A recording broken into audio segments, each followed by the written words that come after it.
All right, I don't know if you've noticed, but lately we've had pretty divided parties and extreme thought and people, kicking people out of restaurants or going after them online and tweeting and all. So into this mix, we have now a chance at a new Supreme Court justice, that whole rigmarole and the divisiveness that could get added anew.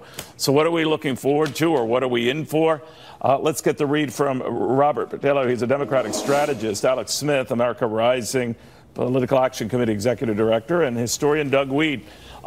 Doug, end it with you. Usually, history tells us that anytime we're looking to appoint a Supreme Court justice, it gets nasty, even in relatively calm times.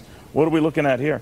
Yeah, I think this is going to look like the German Rousseau front in World War II. I think if you think shouting down Sarah Sanders at a restaurant is uncivil, just wait in the next few weeks, because it's not just the Democrats that Donald Trump's going to be taking on. It's going to be the whole corporate media, and the whole culture of America is at stake for the next 30 years. I think it's going to be very tough, very bitter. Robert, a lot of Democrats are saying that they don't think this process is fair, that what's the rush? Of course, they had argued on behalf of President Obama having the right to get his Supreme Court appointment, and because they didn't understand Mitch McConnell wanting to punt and wait. What do you think?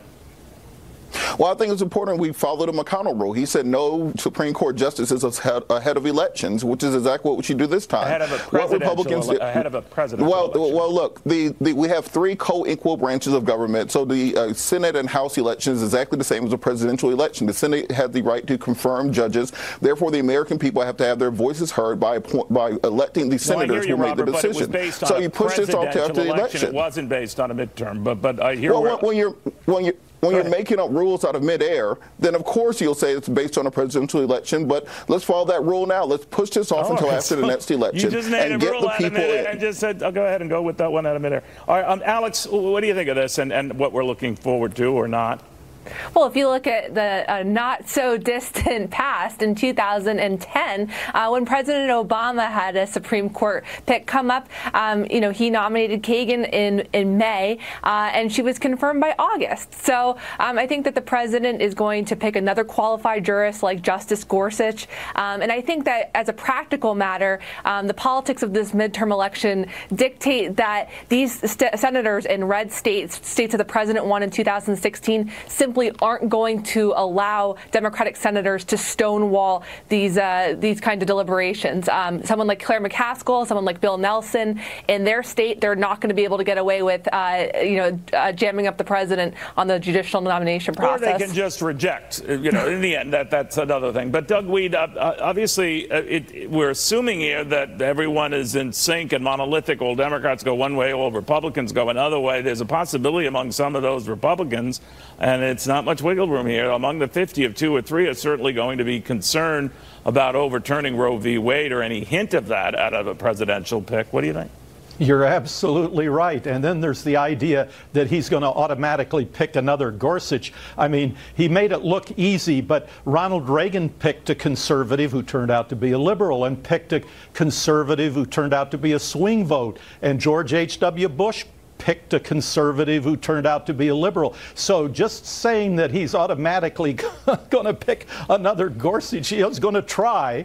And then there's what you just mentioned. There's the fact that the media is going to go after these senators. They only have to pick a couple of them off. It's not just the nominee that's going to have every bad thought he's ever had exposed. It's one by one these senators. They're going to be on the spot. The media is going to hold their feet to the fire. Yeah. Robert, what are you looking for in whoever the president chooses, and a lot of your friends? What are they looking for? Well, I think what we have to look at is someone who's going to be a fair jurist, somebody who has a similar judicial philosophy to Anthony Kennedy, someone who can be a swing vote. I don't understand at what point in American politics we got to Supreme Court justices picking a team and voting with that team 100% of the time. Let's get justices in place who follow the tradition of a Sandra Day O'Connor, who can analyze facts, who sometimes they'll vote liberal, sometimes they'll vote conservative, but we're getting the best rules and the best laws out of it. Alex, sometimes the candidates, to Doug's point, will surprise you and not be predictable. And we've even seen it out of this out of this court and the Gorsuch votes and some of the Roberts votes. Of course, it was Justice Roberts who infuriated a lot of conservatives by essentially keeping Obamacare alive. So they can surprise you. What do you look for in the hearings to hint at that?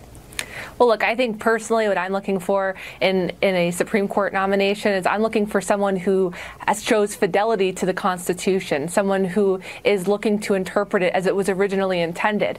And I think that that is what is on display in the list of 25 very qualified jurists that the president has put out there for everyone to evaluate. He said that he was going to look to that list to make his pick. We got Justice Gorsuch out of that. And as you mentioned, Chief Justice Roberts, he's been incredibly deft and political at narrowing these decisions so that they don't swing one way or the other too hard. Well, he might swing though, right? I mean, Alex, there's a real possibility there. And Doug Wead, I want to raise that his name has been mentioned as becoming the new Kennedy, the new swing vote.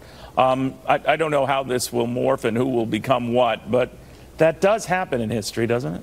It sure does. It seems like just when you think the court's going to tilt one way or the other, one of these justices starts rethinking. But I'll just say this, that's what this election was all about. You can hear all these theories about jobs in Wisconsin, Pennsylvania, why the conservative Catholic labor were voting for Trump, and why a few more Hispanics than normal, why the evangelicals are solidly in his camp in spite of his bad language. It's the Supreme Court. That's what it was, and now we're at that moment. No, I think you're right. That's what he kept hanging his hat on there. That is candidate Trump, that, look, this is what I can do.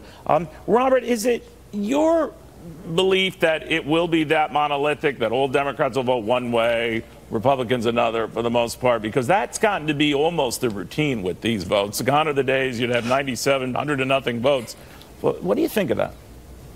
Well, what we've seen on the Democratic side is leadership being completely feckless and having no ability to marshal their troops or get people in line. So you won't see 100% of Democrats vote against this nominee just based on party lines. You could see someone like a Warner or McCaskill switching over, but at the same time, you might see Susan Collins or Lisa Murkowski voting against the candidate. So it won't be a up or down, straight down the line vote, because I have no confidence in the Democratic leadership to be able to get their people in line to do so.